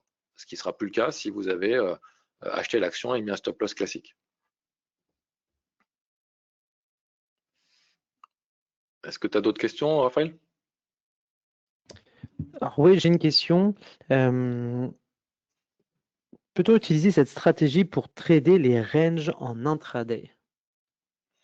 Oui, tout à fait. Oui, tout à fait. Donc, alors en intraday, sur une action comme Nvidia, c'est un petit peu. Alors, c'est possible, mais les actions, vous avez au mieux des weekly, ce qu'on appelle les weekly, donc des hebdomadaires, que ce soit sur le marché américain ou sur le marché européen, vous avez au mieux, pour les actions qui sont très liquides, vous allez avoir des weekly.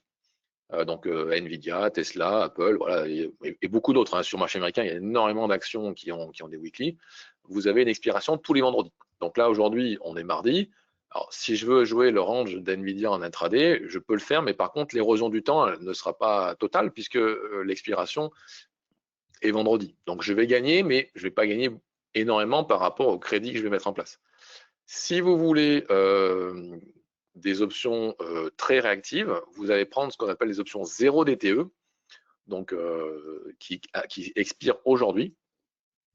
Et par exemple, les options les plus liquides au monde, ce sont les options SPX.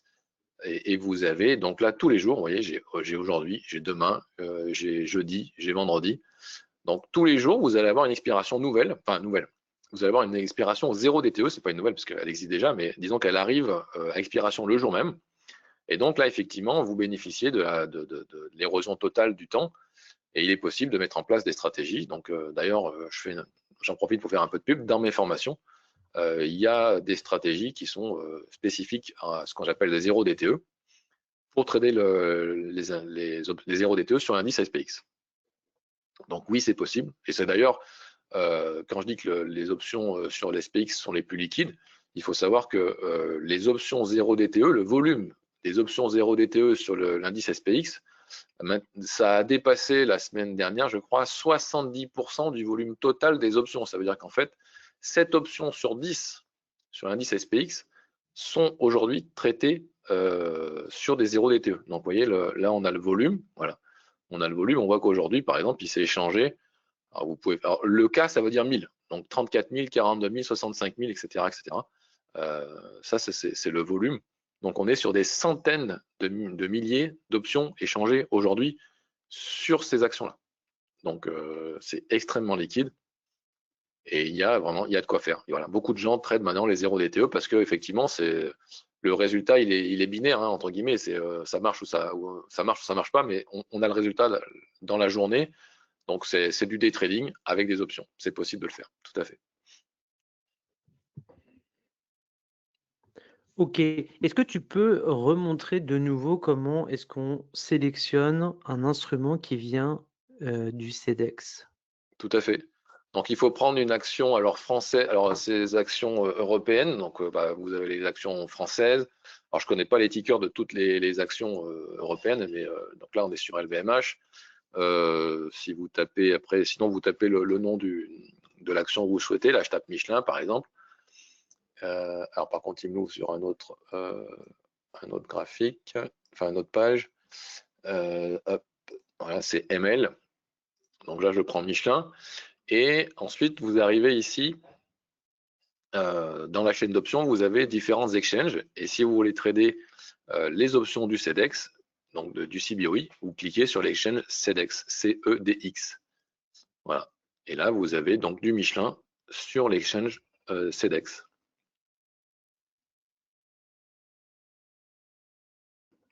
Excellent. Ok, super.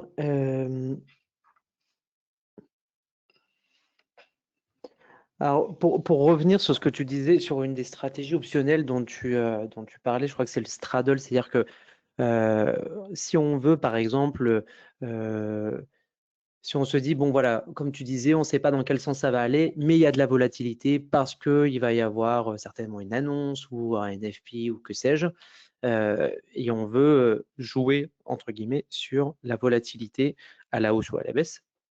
Toi, c'est le straddle, c'est cette stratégie-là que tu conseilles d'utiliser. Oui, tout à fait. Ouais. Donc, ce que tu as dit tout à l'heure sur la Fed, par exemple, c'est un bon exemple. Hein. Donc, ça fait partie des événements qui sont majeurs et qui sont surveillés et puis qui peuvent créer des mouvements. Donc, si on estime que le mouvement en question, enfin l'annonce en question, va faire bouger le marché, mais par contre, on n'a aucune idée du sens, mais on est convaincu que ça va bouger. Dans ce cas-là, effectivement, on va acheter un put. Donc, c'est ce que j'ai fait là, hein, acheter un put, acheter un call. Alors, on paye 2 primes par contre, hein, donc ça nous coûte plus cher, puisqu'effectivement, on va payer 2 primes. Mais l'avantage, c'est qu'on va être exposé dans les deux sens en même temps. Ce qui n'est pas possible quand on est simplement acheteur d'actions ou de CFD, hein, c'est ou dans un sens ou dans l'autre. Là, on peut être dans les deux en même temps. Donc, on a le profil de risque à l'écran. Donc, ça fait comme une espèce de V. Et donc, on voit que la perte, elle est limitée. Elle est limitée donc au débit qu'on paye. Par contre, elle est potentiellement illimitée puisque si le mouvement est vraiment très fort, très violent, Alors certes, si c'est à la hausse par exemple, ben, l'option qui me fait gagner de l'argent, c'est le call, et c'est sûr que je vais perdre de l'argent sur le put que j'ai acheté, lui il vaudra 0. Mais le call va gagner tellement d'argent que ça compensera largement le put qui perd. Et donc c'est comme ça qu'on capitalise sur cette stratégie, c'est grâce à du mouvement. Et donc encore une fois, ça peut être très violent. Si on prend par exemple un des événements sur lesquels les actions peuvent bouger très fort, c'est ce qu'on appelle les earnings, donc les annonces de résultats. Là, j'ai pris Michelin, par exemple. Si vous pensez que le résultat sur Michelin va être très très bon ou très très mauvais, et donc le marché va très très apprécier ou au contraire être très déçu, et ben vous pouvez acheter un straddle. Et dans ce cas-là, vous allez être exposé dans les deux sens. Et le risque, entre guillemets, c'est que voilà, finalement, votre anticipation n'était pas bonne. Le marché, la news, bon, il l'a digéré normalement, on va dire. Et en fait, le risque, c'est qu'on se retrouve entre les deux points morts qui sont de chaque côté. Et donc, voilà, votre perte, elle est située ici. Et quand on regarde un profil de risque comme ça, on voit que la perte et le gain sont asymétriques. On peut gagner beaucoup plus que ce qu'on perd. Par contre, voilà, encore comme toujours, on se fait un scénario et il faut que ce scénario se réalise. Sinon, ça ne marche pas. Alors, imaginons qu'on décide d'appliquer cette stratégie en disant, voilà, il y a une annonce aujourd'hui, je fais mon straddle, comme tu l'indiques ici sur la plateforme. La position est en cours. Le marché, donc là, en gros, si je comprends bien, c'est que pour gagner, il faut que ça aille en dessous de combien ou au-dessus de combien dans ton exemple? Alors, vous avez les points morts qui sont affichés ici. Donc, vous voyez, alors ça, c'est à expiration. À expiration, il faut que Michelin il soit tombé en dessous de 29,48 ou monté en dessous de 32,52. À expiration, parce qu'on voit qu'il y a énorme comme écart. Ah oui, mais il y a 24 jours. Hein. Ah oui, il y a 24 jours. Mais s'il y a 24 jours, ça veut dire que la prime qu'on paye, elle est très chère, non? Ah ben, plus tu as de jours, plus tu payes cher. C'est-à-dire que par exemple, là, on paye donc un 18, mais si je m'éloigne, alors c'est plus qu'un 18, hein, ouais, faut déboire les mid-price. Mais mettons qu'on achète vraiment au marché, en plus mauvaise condition, ce qu'il ne faut pas faire. Hein, mais donc là, c'est 78 plus 74, ça va nous faire un 50, j'arrondis. Si je prends, donc mettons 3 fois plus longtemps, je vais payer 1,33 et 1,40. Donc je vais payer 2,70. Donc, ce qui est intéressant de noter, c'est que c'est plus cher, bien entendu, mais j'ai plus de temps. J'ai 87 jours au lieu de 24. Et ce qui est intéressant de noter, c'est que finalement, j'ai pratiquement 3 fois plus de temps entre 87 et 24, puisque c'est même plus, d'accord, ça fait 71 jours. Là, j'ai 87 jours. Mais si on regarde bien, j'ai dit tout à l'heure que je pouvais payer 1,50. Et là, je ne paye que 2,70. Donc, en fait, je ne paye pas 3 fois 1,50. Je paye seulement un pourcentage de plus que la somme à 24 jours. Donc ça peut être intéressant parfois quand on veut jouer une stratégie, quelle qu'elle soit, hein, que ce soit un straddle ou autre chose, de se donner du temps, puisque parfois on ne paye pas tellement plus cher de s'éloigner que de prendre très court terme. Alors, encore une fois, ça c'est à expiration, et il faut comprendre que les options, c'est dynamique, et donc le profil qu'on voit à expiration, en réalité, c'est pas celui-là qu'on traite, parce qu'à expiration, il est rare qu'on reste jusqu'à expiration. Le profil qu'on va trader, souvent, c'est les pointillés plutôt. Donc là, si je mets en place ce trade-là aujourd'hui, donc c'est les pointillés, si dans une semaine, ou 10-15 jours, donc là, je vais zoomer un peu plus, le marché a bougé, je vais pouvoir gagner, on va dire, plus rapidement que si j'attends expiration. D'accord? Et par contre, si le marché n'a pas bougé, je vais perdre, mais je vais pas perdre tout. Et j'ai encore de la marge. Si vraiment je vois que je me suis trompé au bout de 10 jours, bah, je peux dire, bon, bah voilà, j'avais prévu que ça monte, enfin, ou ça parte dans un sens ou dans l'autre, ça l'a pas fait. Je vais prendre ma perte maintenant, que je n'ai que la moitié, mettons, plutôt que d'attendre de tout perdre. Ok.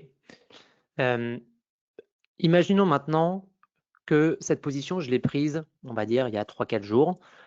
Et qu'aujourd'hui, donc, on dit que le break-even, il est à 32,52. On va dire qu'aujourd'hui, on est à 35. Okay. Et que l'expiration, tu dis, elle est le 17 octobre. Oui. Ça veut dire que j'ai gagné sur mon call, j'ai perdu sur mon put. Toi, tu conseilles de faire quoi en fait? Là, il faudrait que je clôture faut que je clôture ma position de call et ma position de put en même temps, ou est-ce que, bon, bah, perdu pour perdu, le put, autant attendre l'expiration et perdre, parce qu'imagine, je sais pas, sur le put, je perds beaucoup plus que la prime, autant le garder. Enfin, comment tu Alors, ferais, toi, si j'étais en position là? vous avez deux façons de voir les choses. Soit vous avez atteint une somme d'argent qui vous suffisante par rapport à votre rendement, enfin au rendement que vous souhaitiez en espérer, et dans ce cas, vous clôturez le trade. Donc, si le put vaut 0, bah, c'est vrai que c'est pas la peine de le clôturer, c'est dépenser une commission pour rien. Vous le laissez courir, on ne sait jamais. Après tout, si le marché se retourne, vous pourrez toujours capitaliser aussi sur ce put. Soit vous clôturez tout, soit vous clôturez que le call. Mais ce qui est important de comprendre, c'est qu'on peut effectivement rentrer et sortir de position comme on veut. Je vais vous le montrer vite fait si je peux. Voilà, donc là j'ai pris sur un marché qui était ouvert, donc le SPX. Donc là, vous voyez, j'ai passé un straddle là sur le SPX. Voilà, donc je suis resté sur la stratégie du straddle. Oui. Je suis rentré au marché, donc c'est pour ça que ça affiche tout de suite une petite perte parce que je ne suis pas rentré au meilleur prix. Attends, pardon, je me permets de te couper, est-ce qu'on va essayer d'aller un peu doucement. Là, il y a une perte parce que tu dis que tu rentres au marché, tu as payé comme quoi, une espèce de spread? Ou Oui. c'est ta commission qui est comprise? Non, alors effectivement, vous voyez ici, on a le bid et le ask de chaque option. Donc on voit que j'ai à peu près 20 centimes, 20 à 30 centimes, ça va dépendre du mouvement qu'il y a, entre chaque option.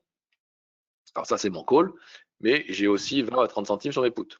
Donc si j'achète au marché, je vais acheter au prix fort mon put, je vais acheter au prix fort mon call, et donc forcément, si je veux revendre tout de suite derrière, je vais le vendre au prix faible, et mon put, et le prix faible, mon call.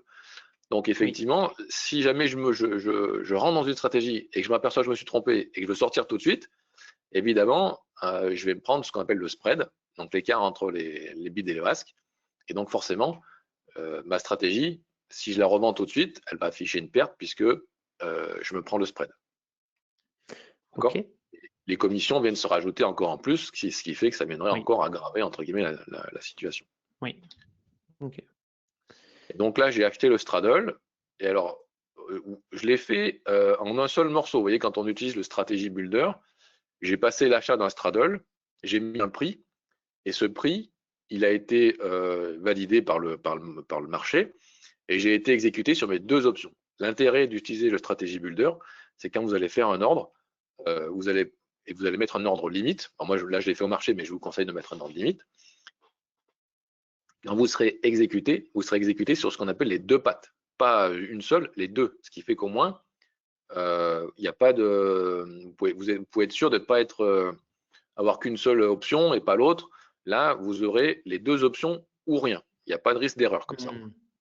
Et en plus, l'avantage, c'est que la plateforme, après, elle reconnaît la stratégie en tant que telle. Elle dit, ouais, tiens, effectivement, ça je reconnais, c'est un straddle. Et donc, on retrouve la position complète dans ma ligne. Donc, si j'agrandis ma ligne, je vois bien que j'ai effectivement un call et un put, mais que les deux réunis forment un straddle. Et alors maintenant, je peux soit faire, pour répondre à ta question, soit je dis, bah tiens, j'ai atteint un gain suffisant. Dans ce cas-là, je clôture tout parce que j'ai pas envie de me retrouver avec des options qui traînent. Dans ce cas-là, je fais un bouton droit sur la position et je clique sur close. Alors pourquoi je fais un bouton droit? Parce que comme ça, moi, je suis sûr, en faisant bouton droit et close, voilà, je suis sûr que en fait la plateforme va d'elle-même me mettre le bon signe et la bonne quantité. Vous voyez, elle me met tout de suite ce qu'on appelle un sell. Et elle me met la quantité 1 qui correspond à mon portefeuille. Si j'avais 5, elle m'aurait mis 5. Donc comme ça, moi, je suis sûr de ne pas me tromper.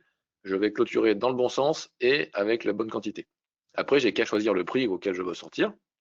Donc là, je vais mettre un prix plus élevé pour ne pas être exécuté tout de suite. Et après, je peux choisir de rester soit mon ordre dans la journée, soit de le mettre en ce qu'on appelle un good to cancel. Ce que je conseille de faire. C'est du 0 DTE, donc dans tous les cas, tu seras exécuté ce soir. Alors là, non, j'ai pris le 30 septembre. J'ai pris volontairement une échéance un peu plus longue. 30 septembre, donc c'est pour ça que ça vaut le coup de mettre un good to cancel. Et dans ce cas-là, après, je peux soumettre mon ordre. Et encore une fois, comme j'ai mis un ordre complet, c'est-à-dire j'ai mis un ordre sur le straddle, aucune chance d'être exécuté sur une seule option et pas l'autre. Ça sera ou les deux ou rien du tout. Alors, est-ce que tu peux maintenant, avant de cliquer sur Submit, est-ce que tu peux rouvrir le SPX, tu vois, le petit plus là, voilà. Est-ce que tu peux faire une capture d'écran de ça pour qu'on travaille? Parce que vu que ça bouge beaucoup, c'est compliqué. Si tu as la possibilité de faire une petite capture. Voilà, super. Comme ça, on regarde un peu en grand. Donc, est-ce que tu peux remontrer la capture? Oui. Pardon. Donc, sur cette capture, ce qu'on voit, c'est que tu gagnes sur le put 478, tu perds sur le call 360, donc au total, tu gagnes 119. Imaginons qu'il n'y a pas de commission, on va dire que c'est un gain net. Oui. Ma question, c'est, là, je me dis, tiens, 119 € ou 119 $ plutôt, très bon gain, je vais couper ma position.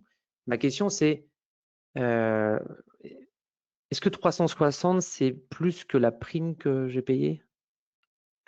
Alors, le chiffre qui est là, tu vois, j'ai mis une colonne qui s'appelle alors en anglais, c'est Unrealized PNL, donc ça veut dire les pertes et profits non réalisés.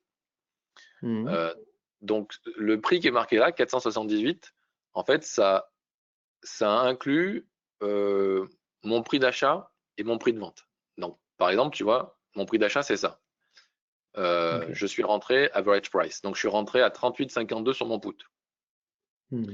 Maintenant, le mid, donc le mid price, c'est celui-ci. Donc, ça veut dire qu'en fait, si j'arrive à sortir à ce prix-là, je vais gagner cette somme-là.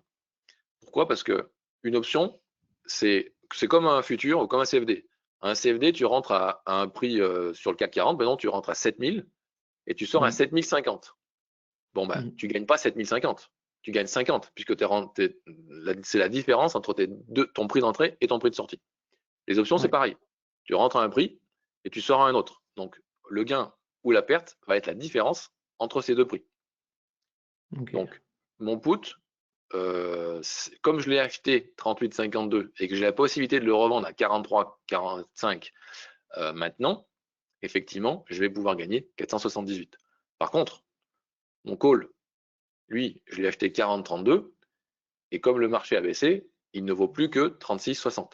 Donc lui, il affiche une perte de 360.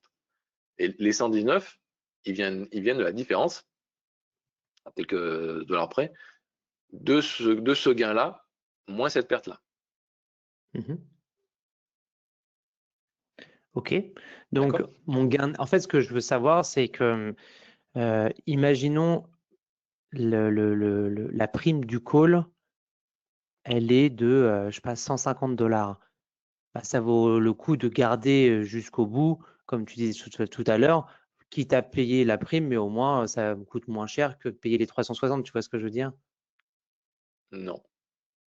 Pardon. Parce que quand tu as un trade qui est en cours, imagine tu payes une prime ça t'a coûté 150 $, la prime. Pourquoi tu prends pas mes exemples là? J'ai payé 40, 32 sur mon call. Ah, donc ça, c'est ta prime qui est de 40. Oui. La prime du Donc, call est. ça veut dire que 40, ça veut dire que c'est quoi? Ça veut dire que c'est 400, ça fait 400 $ ou ça fait 40 $? C'est x100 sur l'indice SPX, x100, donc en fait c'est 4032. Enfin oui, 4032 $. C'est la somme que j'ai déboursée en tout pour ce call, 4032. Ok, ok. Oui, donc là, si tu sors à moins 360, ça coûte toujours moins cher que ta prime au total. Parce que si tu vas jusqu'au bout, donc ça veut dire quoi? Ça veut dire que si tu vas jusqu'à l'expiration et que c'est une perte, eh ben, ça va te coûter 4032 $.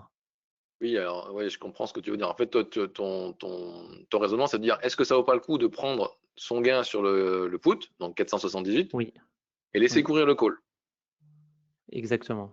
Voilà, le problème, c'est que si tu fais ça et que le marché continue de baisser, ton call, il va continuer de se déprécier. Et donc, effectivement, là, aujourd'hui, enfin, à l'instant T, il va aller 36,60, mais demain et après-demain, il vaudra peut-être que 10. Et dans ce cas-là, ma perte qui est ici, elle va être beaucoup plus grosse parce que le calcul va être 40 moins 10 égale 30, et 30 fois 100, ça fait 3000.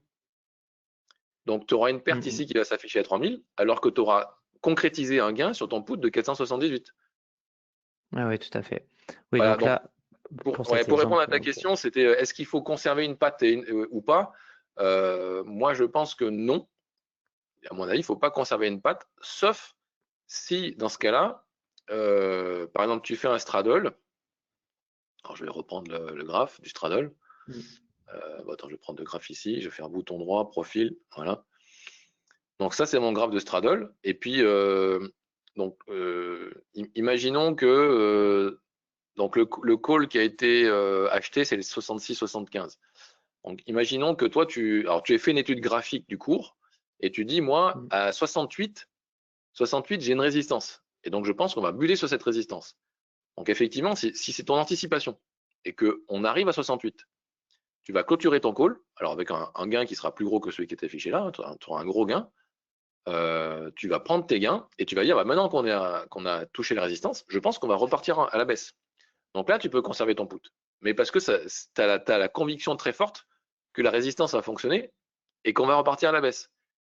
Ça n'empêche que si ton anticipation est fausse, que le cours continue de monter, tu n'auras pas eu une bonne idée. D'accord ? C'est pour ça que moi, je considère que, à moins d'être, encore une fois, très bon en timing, très bon en analyse technique, etc., ce genre de choses est à éviter. Si tu rentres dans un straddle et que tu as un gain qui est vraiment intéressant et que ce gain te convient, moi, je pense que c'est plus prudent de clôturer tout, de prendre ses gains, éventuellement de faire un autre trade. Mais voilà. En tout cas, il faut avoir conscience des risques, il faut avoir conscience de ce que va faire ton choix. Si tu fais le bon choix, bah, tu auras eu raison, tu vas gagner sur les deux tableaux. Par contre, si tu as fait un mauvais choix, bah, finalement, le gain que tu auras fait va peut-être être complètement annihilé par finalement l'option qui reste. Oui, tout à fait. Non, mais moi, je me disais, tu vois, si ta perte, parce que c'est possible imaginons, tu prends juste une seule option, tu achètes un call où la prime, elle est de 150 $ et que ta perte latente, elle est de 300 $, bah, mieux vaut attendre jusqu'à la fin pour pas clôturer ta position. Parce que si tu clôtures ta position maintenant, tu perds tu fais moins 300, tu fais pas moins 150. Oui, alors, ce qu'il faut comprendre, c'est que quand tu achètes une option, tu ne peux pas perdre plus que ce que tu as acheté. Donc, en fait, si tu veux, là, bon, c'est une grosse somme, c'est 40, ça fait 4 000 €, 4 000 $. Mais imaginons que ton put, lui, il gagne donc il monte à 200. La valeur du put monte à 200. Donc, 200, ça fait allez, j'arrondis 6 fois ce que tu as risqué. D'accord ? Oui. Mais ton call, lui, au pire, il vaudra 2, mais il ne peut pas valoir moins que 0. Donc, la somme vraiment que tu peux perdre maximale, c'est la prime, c'est 40. Donc, 40 fois 100, 4000. Mais en aucun cas, tu pourras perdre plus. Donc, si tu veux, à clôturer maintenant, finalement, tu n'as aucun risque, puisque de toute façon, tu peux, au contraire, en clôturant maintenant, tu récupères toujours un petit peu quelque chose, que si tu gardes jusqu'à expiration, la perte ne peut que s'aggraver. Oui, ça peut pas être pire que ta prime. Ça peut être que mieux. À l'achat d'options, tu peux pas risquer plus que ta prime. Bon, super. Parce que le but, c'est pas le côté directionnel, quoi, parce que on reste sur le principe que on n'en sait rien si ça va monter, si ça va baisser. L'analyse technique, certes, mais on n'y croit pas. Ce qu'on sait, c'est parce que ça, c'est vraiment une autre manière d'analyser les marchés, c'est d'analyser juste la volatilité. Je trouve ça très intéressant de se dire, voilà, j'en sais rien, ça va monter, ça va baisser, personne ne le sait. Donc, autant miser plutôt sur de la volatilité ou pas, ou c'est peut-être pour certains plus facile à anticiper. Parce qu'il y a des annonces, parce qu'il y a un moment qui est plus propice à de la volatilité qu'un autre, ou au contraire, pas du tout de volatilité, et là tu fais un straddle inverse, donc tu vends. Exactement. Donc, ce matin, sur BFM TV, BFM Business, je parlais du CAC 40, et ça fait plus. Donc, maintenant, je passe tous les mardis sur BFM Business, et je parle du CAC 40 donc à chaque fois. Ça fait 3 semaines que je raconte la même chose. Le CAC 40, il est compris dans un range vraiment très étroit. Et en fait, donc, on a deux solutions de voir les choses. Soit on estime que le CAC 40 va rester dans ce range-là, et dans ce cas-là, on va vendre un call et vendre un put. Et donc, si on fait ça, on considère que le CAC 40 reste dans le range. Et si c'est le cas, on va gagner sur l'érosion du temps des options et donc on va encaisser les primes. Et par contre, inversement, si on se dit, bah, attends, ça fait quand même 2-3 mois qu'on est dans ce range, il va finir par sortir, c'est sûr. Par contre, je ne sais pas dans quel sens. Là, on va acheter un straddle ou un strangle, mais on va parier donc sur le fait qu'on casse la résistance ou qu'on casse le support. Et donc, Oui. ce sont deux stratégies qui sont différentes finalement, qui sont opposées pour jouer deux scénarios différents. Mais l'avantage, c'est qu'on n'est pas obligé de choisir une direction. Oui, tout à fait. Et l'autre point aussi, c'est que là, on est mardi. Si tu prends une option, l'échéance, elle est vendredi, et qu'il y a une grosse annonce, il y a une grosse annonce aujourd'hui, ça a fait la volatilité. Le problème, c'est que ton option, enfin ta stratégie, elle gagne bien parce qu'effectivement, il y a eu de la volatilité et donc on est parti dans un sens. Mais après, ce qui arrive souvent, c'est que le marché retrace. S'il y a un gap, le marché retrace, enfin peut potentiellement retracer. Et c'est là où un peu où tu perds. C'est-à-dire que tu as eu raison, il y a eu de la volatilité, mais il y a une histoire peut-être de timing. C'est-à-dire que si à la fin, ça a retracé et on revient, et du coup, tu perds. Donc, tu avais raison sur le fait que ce soit volatile, mais peut-être tort sur le timing. Donc, il faut quand même prendre en compte ça sur le côté quand même timing et pas attendre la fin. Enfin, je sais pas, tu vois, tu es d'accord avec ça? Oui, de toute façon, ce qu'il faut bien comprendre, c'est qu'une option, on rentre et on sort comme on veut. Donc tout à l'heure, je vous ai montré que j'étais rentré comme ça. Donc je suis rentré il y a quelques minutes, d'accord? Donc plutôt ici. Voilà, je suis rentré, je cherche le temps. Voilà, je suis rentré à cette heure-là sur la plateforme. Maintenant, si je veux clôturer et sortir, j'aurai aucun problème à le faire. Alors je suis en démo, hein, mais en réel, c'est pareil, hein. Voilà, j'ai été exécuté. Donc, on voit que ma position, elle est sortie. On voit que j'ai gagné 200 et quelques dollars. Et il s'est écoulé entre-temps quelques minutes, quoi. Donc, il s'est écoulé quoi? Voilà, une dizaine de minutes. Donc, on fait vraiment ce qu'on veut avec les options. Encore une fois, c'est un actif financier. Donc, c'est un actif qui se traite exactement de la même façon que tout actif financier. On peut rentrer et sortir du marché quand on veut et comme on veut, à condition que la liquidité soit là. Mais sur cet actif-là, il n'y a aucun problème. Et si on s'est trompé, on peut changer de fusil d'épaule, voilà. Enfin, et donc pour répondre à ta question, et si on pense que l'actif va bouger et que ça bouge, c'est sûr qu'il vaut mieux être devant son écran pour à ce moment-là sortir de position, ou alors rien ne m'empêche de placer un ordre à l'avance. Moi, c'est ce que je fais tout le temps dans mes stratégies.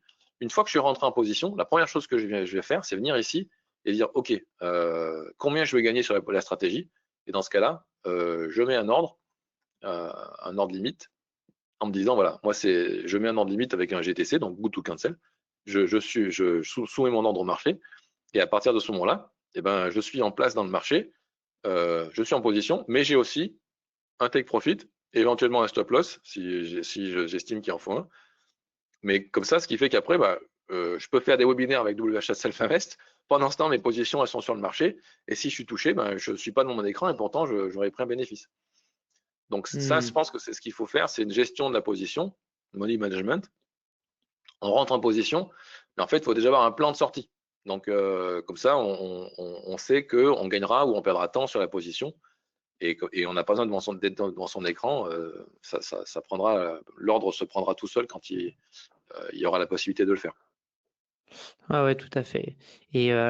Et donc, là, tu parles de stop loss, take profit, c'est intéressant parce que c'est-à-dire que tu peux automatiser tout ça et pas devoir attendre d'être sur ta plateforme et voir si ça a bougé ou pas, si on continue sur l'histoire de Straddle. Mais par exemple, là, dans l'exemple, on était sur ta position qui a été clôturée où tu as gagné du coup 323 ou 256, Alors, je sais. là, tu vois en fait. Ici, c'est ce que j'ai gagné sur le put et c'est ce que j'ai perdu sur le call. Là, alors, faudrait vraiment voir parce qu'il y a des frais. C'est pas tout à fait juste. Je pense que c'est plutôt celui-ci qui est juste. Ok. Mais ce que je veux dire par là, ma question, pardon, c'est si j'étais resté en position, c'est-à-dire que j'aurais dû mettre par exemple un take profit à 1067 ou à 1000 et un stop loss à 743. Et si j'avais fait ça, j'aurais été touché automatiquement et ça se serait terminé de cette même manière-là. Alors, quand on met un stop loss et un take profit, on le met sur le straddle complet. On ne met pas sur une option séparément. Ah, Donc, ça, d'accord. c'est l'avantage aussi. C'est que, pardon, pour sortir, donc j'étais rentré au départ à 78,80. Là, j'ai mis un ordre de sortie à 82,10. Et après, effectivement, lui, il m'a exécuté les options à des prix différents. Tu vois, il a exécuté à 32,90 et 49,20. Et ces deux prix-là font 82,10. Mais j'aurais pu avoir ici 10 et là 72,10. L'essentiel, c'est que j'ai 82,10. Ça, c'est le prix que je voulais. Et après, Oui. le prix de mes options, séparément, ça m'en fout. Ça me dérange pas. Il peut se passer n'importe quoi. Tant que j'ai 82,10. Parce que c'est le prix que j'ai demandé. Et donc ça, c'est important, encore une fois, j'insiste, de mettre un ordre sur la valeur complète du straddle. Enfin, encore une fois, de ne pas détailler les pattes. Parce que détailler les pattes, c'est le meilleur moyen de faire des bêtises.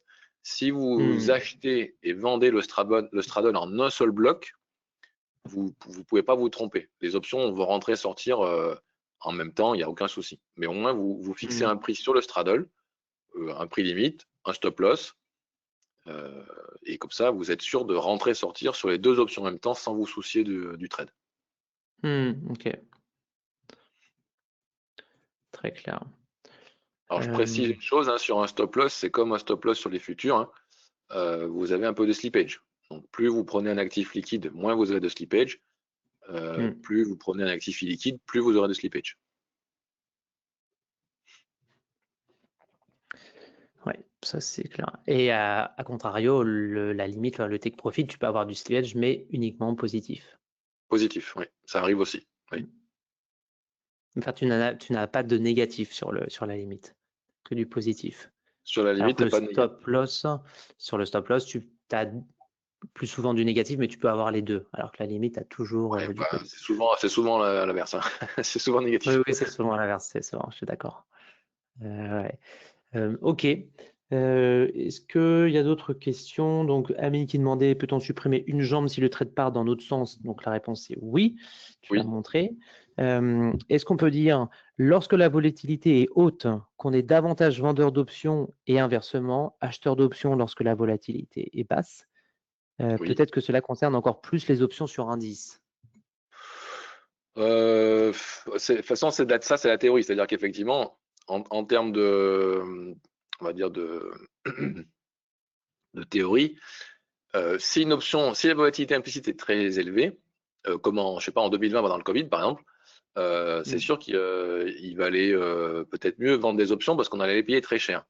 Mais ça, c'est la théorie. Moi, je vais vous raconter une anecdote. Justement, pendant le Covid, les marchés avaient beaucoup baissé. Et en fait, je discutais avec un client et il me dit, moi, j'ai acheté un straddle. Je dis, voilà, mais un straddle, tu as dû le payer super cher.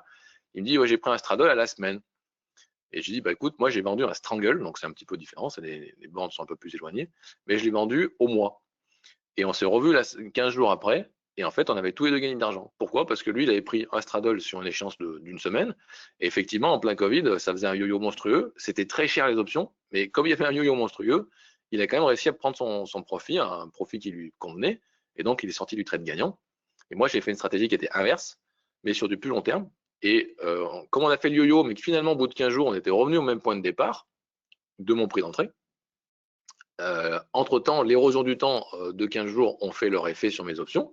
Et donc, c'est pareil, je n'ai pas attendu l'expiration, je suis sorti avant, mais j'ai encaissé un gain. Donc, on peut très bien être vendeur d'options ou acheteur d'options en volatilité basse et haute. C'est la théorie qui veut que plus la volatilité implicite est élevée, mieux c'est de vendre des options. Mais encore une fois, ce qui est important, c'est l'anticipation qu'on se fait du sous-jacent et la véracité de cette anticipation par rapport à ce qu'on a prévu. Donc, on peut très bien acheter des options quand la volatilité est très élevée. Si on a eu raison de le faire, on sera récompensé. Si ce n'était pas le bon moment, on sera puni. Mais voilà, la théorie, c'est comme ça, effectivement.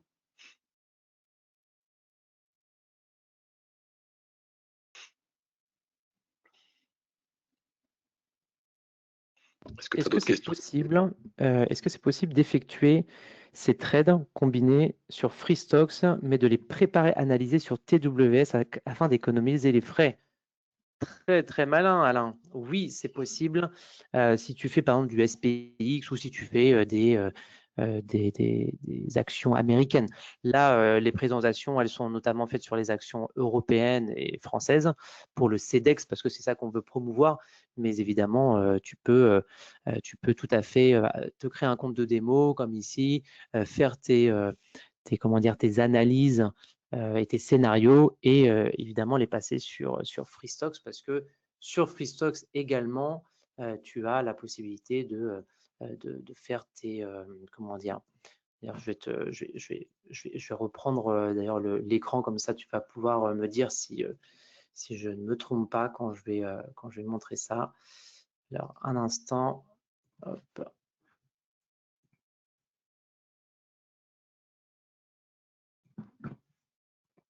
Donc ici, on est sur Freestock. Donc on va prendre, donc rapidement, à gauche, ça c'est une liste de surveillance d'actions. Là, c'est le graphique, et à droite, c'est la chaîne d'options. Donc si je prends plutôt, on va dire le SPX, voilà, il y a le SPX et aussi le mini SPX. Je ne sais plus comment il s'appelle. Il s'appelle le XSP, pardon. Bref, je prends l'un ou l'autre. Donc, si on prend l'échéance, toi tu avais mis, je sais pas, on va prendre l'échéance trimestrielle du 30 septembre. Si tu veux faire, si tu penses que ça va donc être volatile, alors là j'ai pas de graphique sur le SP, donc je vais écarter un peu plus la fenêtre. Donc ici nous avons sur la gauche les calls, au milieu le strike, sur la droite les puts. Donc si on pense que le marché il va être volatile, il faut que j'achète un call et que j'achète un put, hein, c'est bien ça? C'est ça. Donc déjà dans écart, alors là la plateforme elle est en français, donc parfois les traductions elles sont pas terribles, mais je vais prendre donc un fameux straddle, donc qui est la stratégie optionnelle, sur le 30 septembre. Et donc là dans le strike, bon, je ne sais pas quel strike prendre, j'en prends un au hasard, ou il y en a un que tu penses T'as le cours du XSP sous les yeux ou pas? Tu sais quel prix il vaut? Non, j'ai pas le cours, il le met pas sur Freestock, je ne sais même pas pourquoi. XSP chart, je sais pas si c'est 666. Donc là on a 666. Attends, Voilà, donc si tu veux prendre le straddle, après tu peux prendre. C'est bon. Sur Freestock, du coup, il faut prendre le 666. Ok, il faut que je prenne le 666. Voilà, tu seras à la monnaie. Ok. 660, alors attends, je vais mettre tous les strikes.